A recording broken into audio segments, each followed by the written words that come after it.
William checked his boarding pass for the third time, squinting at the faded digits on the crumpled paper. Gate 47B. The massive airlock before him read 47B in glowing blue letters. He shrugged and stepped through the threshold, his worn duffel bag slung over one shoulder. The moment the inner door sealed behind him, William knew something was terribly wrong. The cargo hauler he'd signed onto was supposed to be a rust bucket freighter with minimal crew. This ship's interior gleamed with polished obsidian walls that seemed to pulse with inner heat. Crystalline panels lined the corridors, refracting light in impossible colors. The air itself tasted different, charged with electricity and something ancient. Hello? William called out, his voice echoing through the cavernous entrance bay. A low rumble answered him, vibrating through the deck plates and into his bones. Then, she appeared. The dragon was magnificent and terrifying in equal measure. Her scales shimmered between deep crimson and molten gold, each one the size of William's hand. She moved with fluid grace despite her massive form, her serpentine neck curving as she lowered her head to examine the unexpected passenger. Amber eyes, slitted and ancient, fixed upon him with startling intelligence.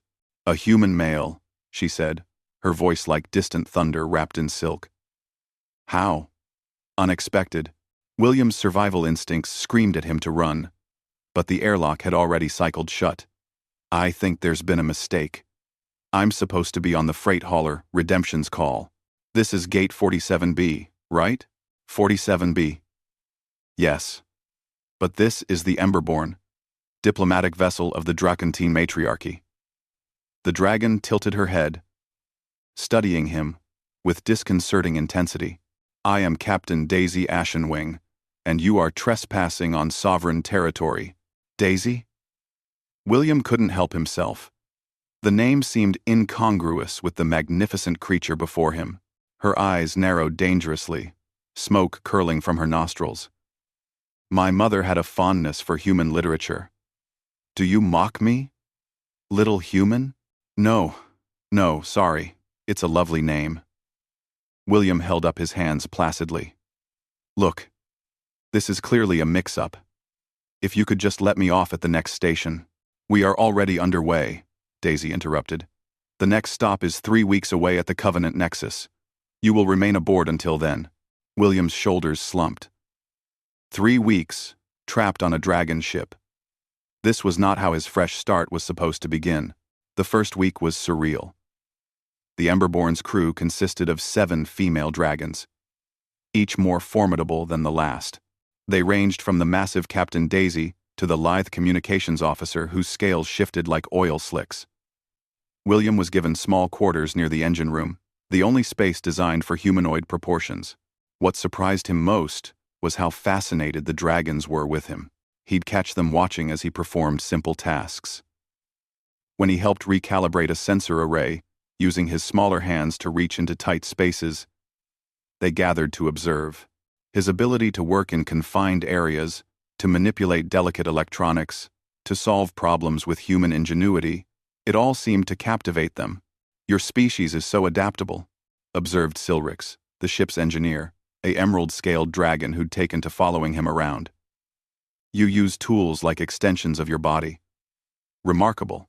William was repairing a junction box in one of the access tunnels, a space far too small for any dragon to enter. "You guys must have maintenance drones for this stuff, right?"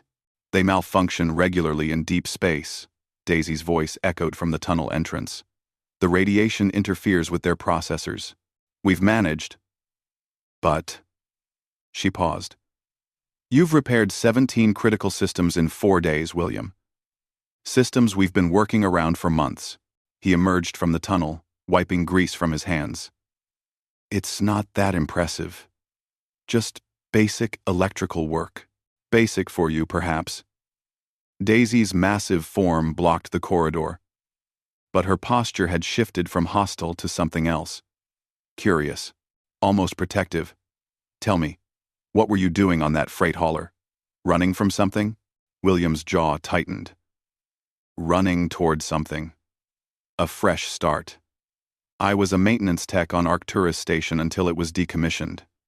Jobs are hard to find for humans in this sector. You have skills we need, Daisy said carefully. The matriarchy values competence above all else. By the second week, William had become indispensable. He reorganized their supply storage, using space-efficient human principles, modified their waste recycling system to increase efficiency by 40%, and even jury-rigged a solution to the persistent coolant leak in the starboard engine. The dragons treated him with increasing respect and something else. They'd bring him elaborate meals, insisting he try their food. They'd adjust the ship's temperature controls to accommodate his preferences. Silrix had even fabricated a custom workstation that fit his proportions perfectly. "You have made yourself quite at home," Daisy observed one evening as William reviewed star charts in the navigation bay. "Just trying to earn my passage." He glanced at her. "We should be approaching the Covenant Nexus soon, right?" Daisy's tail coiled around her body in what William had learned was a sign of agitation. "Yes, about that." "Captain?" A younger dragon, barely older than a hatchling by their standards, poked her head into the bay. "The diplomatic committee wants to speak with you. It's about the human." William's stomach dropped. "What about me?" Daisy sighed, smoke puffing from her nostrils. "William, I need to be honest with you. When I reported your presence to the Matriarchy Council, they were intrigued. The Drakantine have been searching for ways to maintain our older vessels and space stations. Our claws are magnificent for combat and ceremony, but terrible for delicate work. So they want to offer you a contract. Formal employment with the Matriarchy. Training other humans. Establishing protocols. Building a maintenance corps. And if I refuse?" Daisy's amber eyes met his. "Then you're free to disembark at Covenant Nexus, as promised. But William." She moved closer, her enormous head lowering until they were nearly eye level. "In the past 2 weeks, you've become part of this crew. We don't want you to leave." William looked around the navigation bay at the systems he'd repaired, the efficiency modifications he'd implemented, the home he'd unexpectedly built. He thought about the freight hauler he'd meant to board, the anonymous future that awaited him there. "The contract," he said slowly. "Does it come with reasonable accommodations? Fair pay? The matriarchy is many things, but we are not unfair employers." Daisy's expression, as much as a dragon could express, seemed hopeful.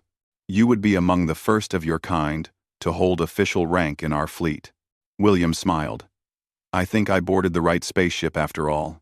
Daisy's rumbling purr shook the deck plates, a sound of pure satisfaction. "Welcome to the Drakantine Matriarchy, Engineer William. We have much work ahead of us." As the Emberborn sailed through the stars toward Covenant Nexus, William realized that sometimes the best destinations are the ones you never planned to reach. Sometimes wrong turns lead you exactly where you belong, even if that place is a spaceship full of dragons who refuse to let you go. And honestly, he wouldn't have it any other way. The end.